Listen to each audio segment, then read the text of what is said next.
Neste mês de setembro, temos a campanha nacional de doação de órgãos e tecidos.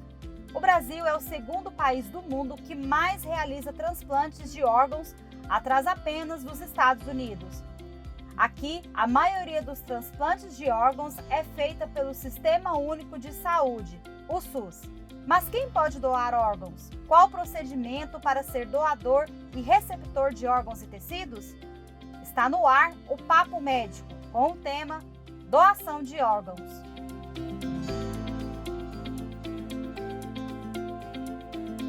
Recebemos aqui no Papo Médico de hoje o professor Dr. Edmond Lecampion, professor adjunto da Faculdade de Medicina da UFG, professor associado da Faculdade de Medicina Unievangélica, chefe do Serviço de Cirurgia do Aparelho Digestivo da UFG, doutor em cirurgia pela Faculdade de Medicina da USP, cooperado da Unimed Anápolis desde 2017.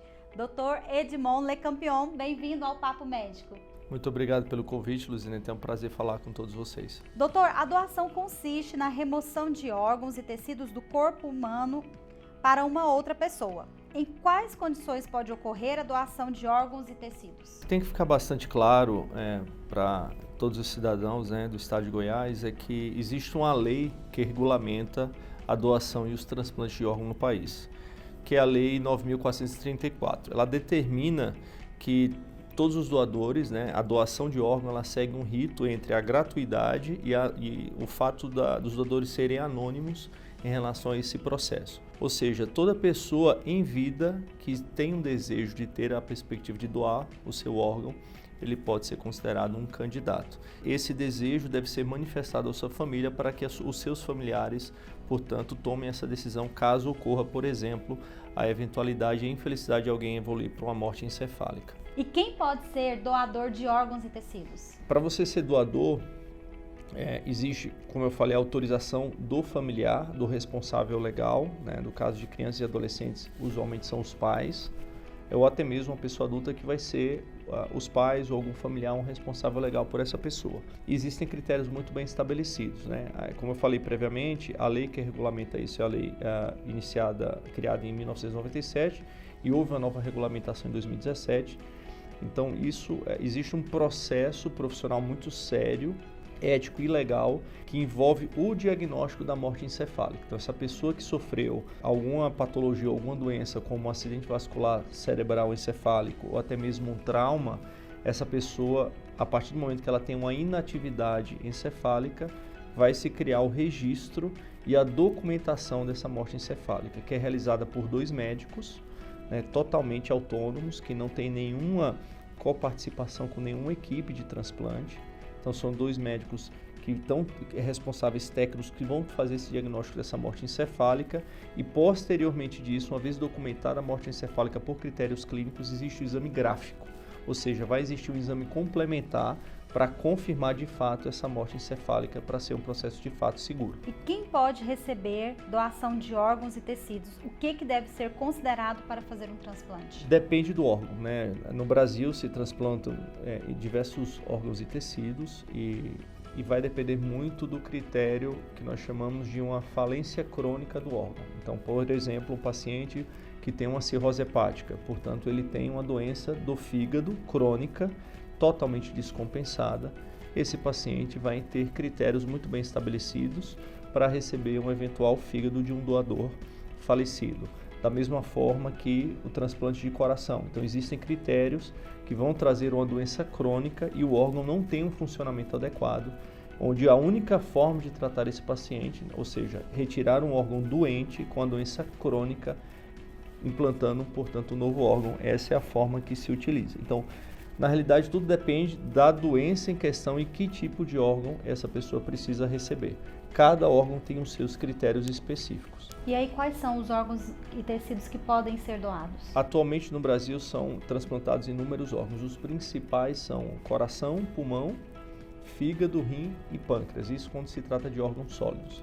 Mas outros tecidos também são transplantados, por exemplo, como a córnea, que são dos transplantes mais realizados no Brasil. Nós temos a participação do público do Papo Médico e uma pergunta que nós recebemos foi: qual o órgão mais transplantado e qual o mais difícil de ser disponibilizado? O órgão mais transplantado no Brasil, e quando a gente fala órgão sólido, é o transplante renal.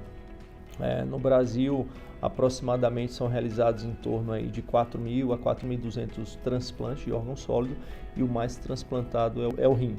Em relação à possibilidade, qual é o órgão que tem mais dificuldade de ser transplantado? Inicialmente é o coração, pelo fato de ter critérios muito bem mais estabelecidos. Geralmente são doadores muito jovens e o tempo entre a captação do órgão, a doação e o transplante é em torno de 4 horas. Então, usualmente é um órgão que é menos transplantado. Como que é determinada a compatibilidade entre o doador e o receptor de um órgão? Vai depender mais uma vez do órgão, Existem órgãos que precisam de critérios relacionados ao que a gente chama do sistema HLA, que é um sistema imune, ou seja, a compatibilidade entre o doador e o receptor. Tanto o doador quanto o receptor passa por um processo muito cuidadoso para avaliar essa compatibilidade, para não ter essa perspectiva de rejeição. Acontece isso no transplante de medula, acontece isso no transplante renal. Outros órgãos, como é a minha especialidade, que é transplante hepático, a compatibilidade é o porte entre o doador e o receptor, ou seja, critérios morfológicos, entre altura e peso, e o mais importante é o tipo sanguíneo. Não precisa dessa compatibilidade entre o doador e o receptor em relação ao sistema imune. Basicamente é a relação entre peso e altura e o tipo sanguíneo. Precisa ter o mesmo tipo sanguíneo, com exceção do receptor tipo O. Como funciona a lista de espera para transplante de órgãos? A lista de espera no Brasil, ela é, mais uma vez, regulamentada pela Lei 9.434, que ela é respeitada nacionalmente. Então, existe uma fila única para cada órgão e esses órgãos são alocados a depender do órgão específico. Então, por exemplo, o transplante de fígado, a lista ela é única e respeita um critério de gravidade, que a gente chama de MELD. Apesar disso, entretanto, existem alguns critérios onde o paciente é priorizado.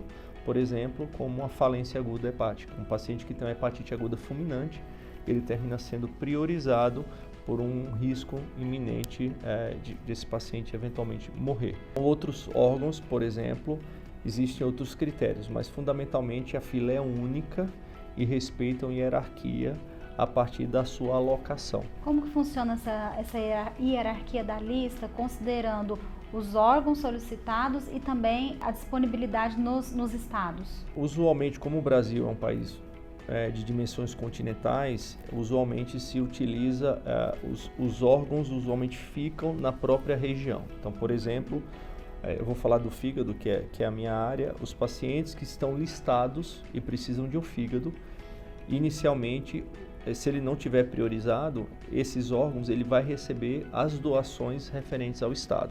Se o paciente está em Brasília, o receptor é um receptor listado por Brasília, pelo Distrito Federal, esse receptor vai receber os órgãos da mesma forma da região e assim por diante. Agora, quando o paciente é priorizado, por exemplo, se a gente tiver um paciente priorizado no estado de Goiás, ele recebe um ranqueamento, ele termina sendo priorizado e aí sim ele pode receber o órgão de qualquer parte do país. Quais são os passos principais no processo de doação de órgãos? Desde a identificação de um doador até o transplante em um receptor. É um processo complexo, bastante profissional, que precisa de inúmeros profissionais competentes e equipes organizadas para exercer isso. Então, inicialmente, existe o que nós chamamos hoje no estado, uma organização de procura de órgãos. Então, é uma equipe profissional vinculada à Central Estadual de Transplantes, bastante técnico, que faz uma busca ativa de eventuais e potenciais doadores.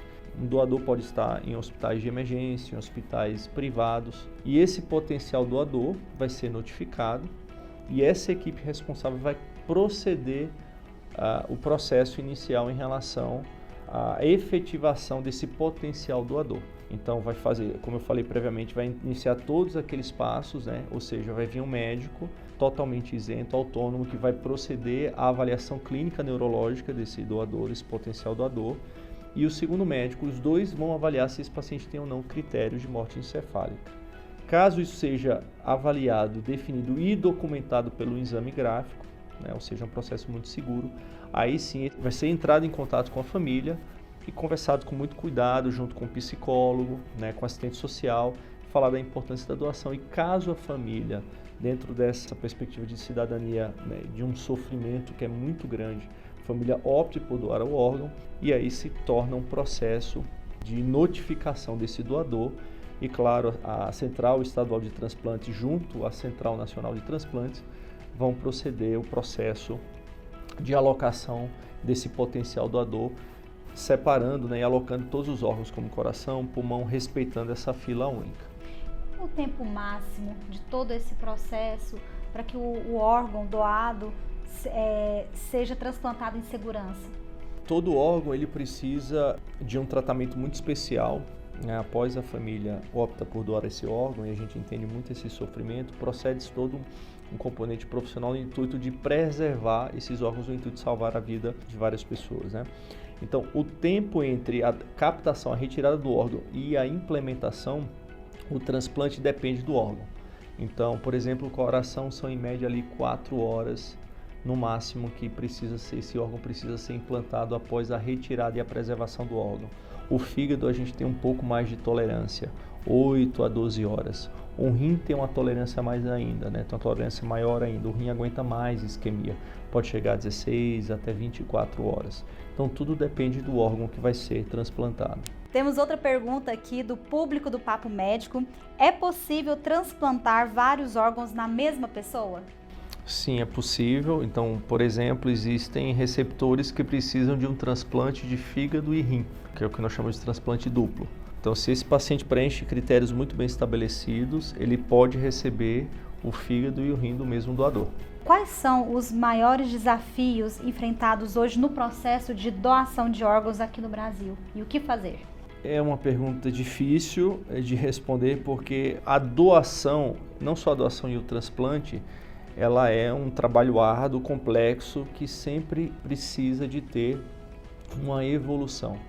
O Brasil hoje, atualmente, por exemplo, o Estado teve alguma coisa em torno de 360 doações, de potenciais doações. Apesar disso, só 20% das doações são efetivadas, né? E uma das causas, por exemplo, é a recusa familiar. 50% desses potenciais doadores, a família opta por não doar, seja por insegurança no processo, seja por fato de um sofrimento individual, que não deve ser fácil, né?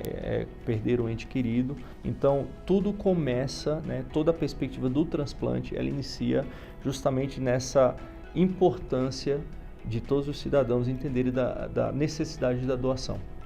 Um grande desafio hoje é justamente esclarecer as pessoas da importância da doação, e esse processo ele deve ser esclarecido sempre. Eu acho que como mensagem final a gente entende que a vida humana é repleta de sofrimento. Então todos nós sabemos as dificuldades e passamos por intercorrências durante a vida, e perder um ente querido, muitos de nós vivemos isso, né? E nesse momento muito delicado, onde a pessoa está em um processo de sofrimento profundo, ela muitas vezes não tem ideia do quanto ela pode ajudar o próximo dentro daquele sofrimento, e pensar em trazer uma perspectiva de felicidade ao próximo, e até mesmo, pode ser até mesmo familiar dela. Muitas pessoas passam por esse processo.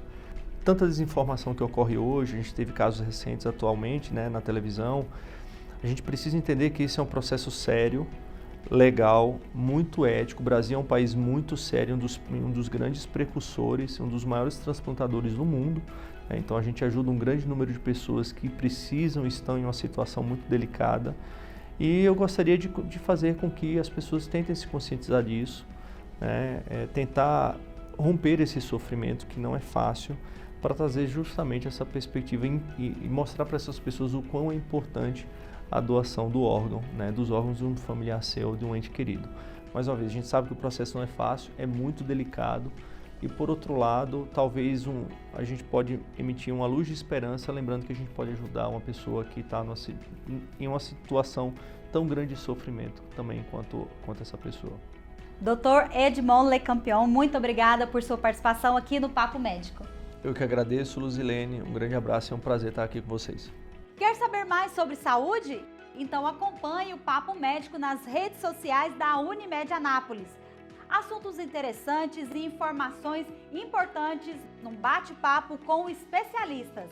Muito obrigada e até o próximo Papo Médico!